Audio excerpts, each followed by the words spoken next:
नमस्कार. श्री निसर्गदत्त महाराज एक चिंतन संकलन भाग 49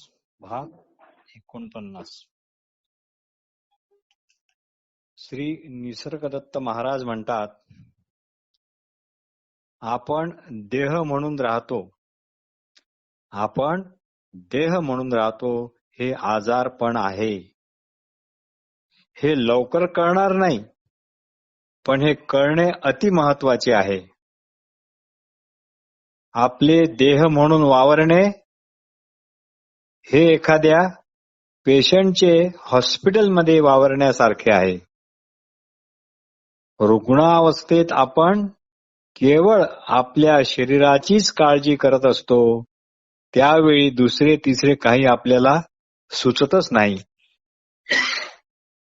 रुग्णावस्थाच एका अर्थाने आपले तथाकथित जिवंतपणे होय. रुग्णावस्थाच एका अर्थाने आपले तथाकथित जिवंतपण असे होय. मरणाचा इतकाच अर्थ आहे की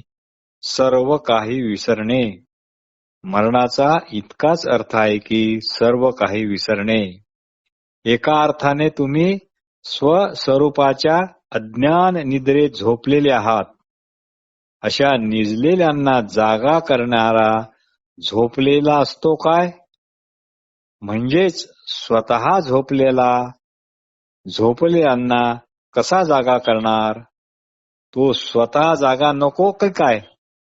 निजलेला जागा झाल्यास त्याचे काय होते? सोपे आहे. ज्याने त्याला जागा केला त्याच्याच रूपाच्या जातीचा तो होतो.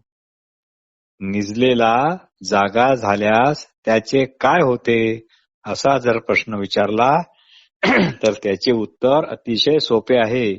ते असे, ज्याने त्याला जागा केला त्याच्याच रूपाच्या जातीचा तो होतो. बस इतकेच घडते, बाकी काहीही घडत नाही. तात्पर्य, देहावस्था. मी देह आहे.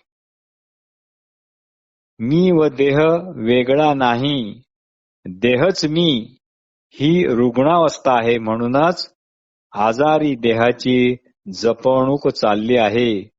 कशा करता? तर आपण सांडू नये म्हणून. पण ही देहावस्था सांडल्याशिवाय राहणार नाही. अमुक तमुक अशी जाणीव आपल्याला जपण्याकरता सर्व काही करते, तरी पण ती जातेच. सर्व कर्म रुग्णावस्था असेपर्यंतच आहेत. वस्तुस्थिती मात्र अकळ आहे. अकळ पुढे कळतेपणाचे डावपेच चालत नाही. कोट्यावधी लोक कोट्यावधी संख्येने जप जाप इत्यादी करतात. ध्यानधारणा भरपूर होते. कशा करता? त्यांचा आता काय उपयोग? गेले ते गेले. आता या ज्ञानाचा तरी काय उपयोग? तसेच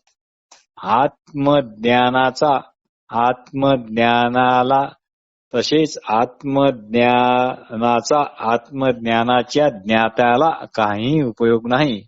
हा विवेक करून जाणावे. जाणवेपण कापून टाका. हा विवेक करून जाणावे आणि जाणवेपण कापून टाका. जपून सुद्धा त्याचा बचाव कधीच करता येणार नाही. त्याला प्रत्येक प्राणी जपतोय. जे जे जपावे लागते म्हणजे निश्चित ते शाश्वत नाही. जे जे जपावे लागते म्हणजे निश्चित ते शाश्वत नाही. परमार्थ म्हणून ज्ञानाच्या भाकऱ्या किती काळ भाजणार? देहाच्या ओळखीवरच तुमची ऐहिक व पारमार्थिक तुम्ही हित करू इच्छिता.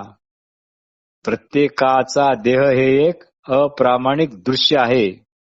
प्रत्येकाचा देह हे एक अप्रामाणिक दृश्य आहे. देह ही कुणाचे प्रत्यक्ष रूप नव्हे. देह देह वागविणारे अशी कुणीच कधीच मरून पडलेले पाहिलेले नाही. देह वागविणारे असे कुणीही कधीच कुठेच मरून पडलेले पाहिले नाही. फक्त देहच मरून पडलेले दिसतात. देह वागविणारे नाहीत. आले ना लक्षात? सद्गुरू तुम्हाला हीच जागृती देतात. हीच जागृती घेऊन तुम्ही जागे झालात तर तुम्हालाही सद्गुरूचेच रूप प्राप्त होईल. दुसरे काही नाही. ते तूच आहेस. पण इतके स्पष्ट गुरुवचन असतानाही आपल्याला दुसरे काही कल्पून त्याच्याच आधारावर तुम्ही जगू इच्छिता. स्वतःचे भले करू इच्छिता. पण तसे होणार नाही. कोट्यावधी कृष्ण राम इत्यादी होऊन गेले. त्यातील कुणीही चैतन्याच्या स्वभावात कणभरही बदल करू शकला नाही. व्यक्तत्व नसताना तुला तुझी आठवण होऊ शकेल काय? व्यक्तित्व हे अगोदर की व्यक्तत्व हे अगोदरचे हे शोधणे म्हणजेच आपली खरी ओळख करून घेणे होय. आधी असणारे काय, अव्यक्त की व्यक्तित्व? तेव्हा तुम्ही ध्यान इत्यादी करता, पण त्यावेळी तुमच्या ध्यानात तुमच्या देहाशिवाय काय आहे? देहच आहे ना. देहाची ओळख जर वर्ज केली तर तुम्ही तुमच्या ध्यानात तरी राहाल काय? पंचभौतिक ओळखीत तुमच्या करताची खाजगी ओळख काय आहे? पंचभौतिक ओळखीत तुमच्या करताची अशी खाजगी ओळख काय आहे? मुळीच नाही. हे जेव्हा तुम्हाला कळेल तेव्हा सगळ्या जगाच्या रूपाने तूच वावरतो आहेस हे पण आपोआप कळून येईल. हे जेव्हा तुम्हाला कळेल तेव्हा सगळ्या जगाच्या रूपाने तुम्हीच वावरत आहात हे तुम्हाला कळून येईल. शब्द, रूप, रस, गंध, स्पर्श इत्यादी ज्ञानेंद्रियाच्या द्वारे ज्ञान ग्रहण करणारे तुम्ही म्हणजे सर्वत्र जगाचा अनुभव घेणारे असे तुम्हीच आहात. हे इंद्रिय ज्ञान हे जेव्हा केवळ वस्तुनिष्ठ म्हणजे जसे आहे तसे असते तेव्हा ते ईश्वर सृष्टी म्हणून ओळखल्या जाते. व हेच इंद्रिय ज्ञान जेव्हा आत्मनिष्ठ असते त्यात आवड निवड, गतकाळ, भूतकाळ, भविष्यकाळ, भीती, इच्छा इत्यादींचा प्रवेश झाला की ती जीवसृष्टी म्हणून ओळखली जाते. तुम्ही फक्त तुमचे कल्पना विश्व सरकवा. बाजूला सरकवा. त्याखाली आत्मज्ञान हे तुम्हाला निश्चित सापडेल. त्यासाठी कोणते पर्वत ओलांडू नका. हिमालय पायाने तुडू नका. लग्न झाले की पुढचे सांगावे लागत नाही. त्याप्रमाणे एकदा आपण म्हणजे केवळ असणेपणच आहो हे समजले की बाकी पुढचे आपोआप येते, आपोआप घडते, आपोआप होते. म्हणून तुमचे कोडे तुम्हालाच उलगडवायचे आहे. तुमचे कोडे तुम्हालाच सोडायचे आहे. आठवच नाही तर आठवण विसरण्याचा अनुभव पण नाही.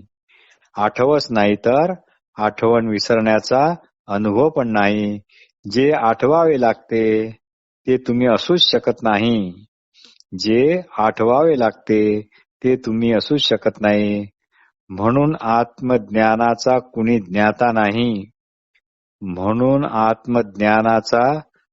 ज्ञाता नाही.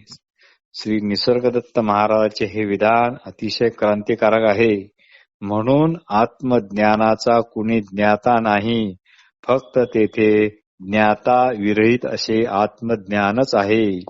कोट्यावधी जन्म आपण याच क्षणी याच ठिकाणी घेतलेले आहेत. घेतले होते आणि घेणार आहे हे ज्याने ओळखले तोच खरा मुक्त. नीट ऐकून ठेवा, निरंजनाला डोळा नाही तर डोळसपणा कुठून असणार? निरंजनाला डोळाच नाही तर डोळसपणा कुठून असणार? म्हणून ब्रह्म हा केवळ म्हणजे केवळ एक शब्दच आहे. अगोदर आपण नंतरच ब्रह्म शब्दाचे अर्थ येतात. ब्रह्म वगैरे तुम्ही जे बोलता ते केवळ तू असल्याच्या हमीमुळेच शक्य आहे. तुमची हमी अगोदर, म्हणून ती स्थिर. मग शब्द गेले काय किंवा त्याचे अर्थ गेले काय, ते राहिले काय किंवा न राहिले काय, काहीही फरक पडत नाही. त्यामुळे काही बिघडत नाही. दिसते भासते त्याच्या मागे जे असते त्यालाच अध्यात्म म्हणतात. दिसते भासते त्याच्या मागे जे असते त्यालाच अध्यात्म म्हणतात. दिसते भासते त्याच्या आधी जे असते ते अध्यात्म.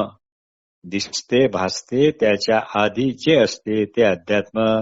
चित्रे उमटलेली दिसण्या अगोदर जे मागे आहे पडद्यासारखे हेच अध्यात्म.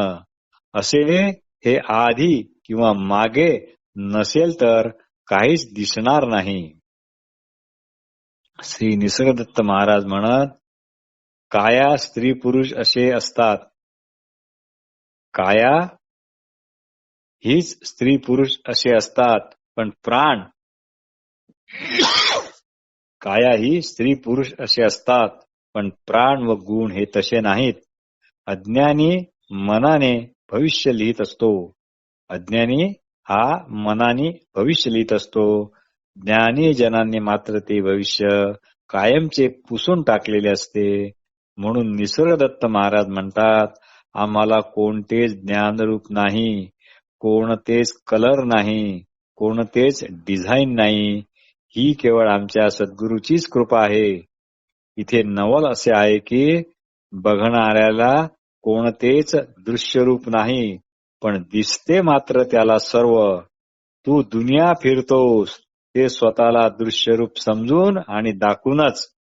आवडत असेल तर तुम्ही इथे बसलेले सर्वजण ऐका, पण ते नीट लक्ष देऊन ऐका. इथे जे तुम्ही ऐकता किंवा ऐकवले जाते ते ऐकल्याने सर्वच्या सर्व दृश्यरूप लयाला जाईल, पण बघणारा राहणार. तो तसाच असणार, पण केवळ असणेपणाच्या रूपाने. तसे पाहिले तर सत्य स्वरूपाचा शोध घेण्यात काही अर्थ नाही, कारण ते कसे आहे किंवा काय आहे हे माहीतच नाही. केवळ आम्ही त्याची कल्पना करतो व नाना पंथाच्या साधनांच्या नादी लागून त्याच्या प्राप्तीकरता आयुष्यभर स्वतःला गुंतवून ठेवतो. फक्त एकच करण्यासारखे आहे, असत्याला सत्य का मानले? फक्त एकच करण्यासारखे आहे, असत्याला सत्य का मानले? याचाच शोध घ्या. जाणीवेचा उपयोग तुला नाही हे अगदी खरे, पण तुझ्या सहवासाने मात्र जाणीव पवित्र होते हे तू ओळख. सध्या तुला तू आहेस हे कळते, त्या जागी आता तू ते नाहीस हे पण कळायला लागेल. भौतिक ज्ञानाने तू कितीही शहाणा झाला तरी देहाचे रूप तेच माझे रूप हा तुझा भ्रम गेला पाहिजे. भौतिक ज्ञानाने तू कितीही शहाणा झालास तरी देहाचे रूप हेच माझे रूप हा तुझा भ्रम गेला पाहिजे. घर माझे, मी घर नाही. घर माझे पण मी घर नाही, तशी जाणीव माझी पण मी जाणीव नाही, हे सदैव लक्षात ठेवा. तू जाणता आहेस, पण जाणते पण हे तुझे नाही. यावरून काय ते ओळखा, काय ते समजा. यापेक्षा जास्त समजावून सांगता येत नाही. जगात कोण काय सांगतो जगात कोण कोणाला काय सांगतो याचा मुळीच विचार करू नका. ज्याला जे जे सुचते ते ते तो सांगत सुटतो. ऐकणारे ऐकत राहतात, फक्त ऐकत राहतात. कदाचित मनोरंजन म्हणूनही असेल, ते ऐकत असावेत. मानव देह उत्तमामध्ये उत्तम आणि घाणीमध्ये अतिशय घाणेरडा आहे. तब्येत बरी नाही जे ज्याला कळते, तब्येत बरी नाही हे ज्याला कळते, तर असे समजा की त्याच्या तब्येतीत बदल कधीच होत नाही. त्याच्या तब्येतीत बदल कधीच होत नाही. बालकाचे दुःख पाहून आईला दुःख होते. बालकाचे दुःख आई जाणते, म्हणून ते बालक म्हणजे आई नव्हे. म्हणून ते बालक म्हणजे आई नव्हे. तसेच हे आहे. जाणणे हे निष्क्रिय आहे, निश्चल आहे. म्हणूनच ते जाणीवे ढवळाढवळ करीत नाही. जाणीव गेल्यावर जाण पण राहत नाही. असं जर आहे तर जाण पण राहत नाही. याचा साक्षी कोण? असा मी आहे, तसा मी आहे, हा अहंभाव घेऊनच तुम्ही राहता. त्याशिवाय तुम्हाला काही चैन पडत नाही. बरं, काही नाही तरी मी ब्रह्म आहे असे तुम्ही निश्चितच म्हणणार. बरे, काही नाहीच तरी मी ब्रह्म आहे असे तरी तुम्ही निश्चित म्हणणार. आय एम दॅट, तत्वमसी हे म्हणणारच. कारण असे म्हणण्याची एक नशा असते.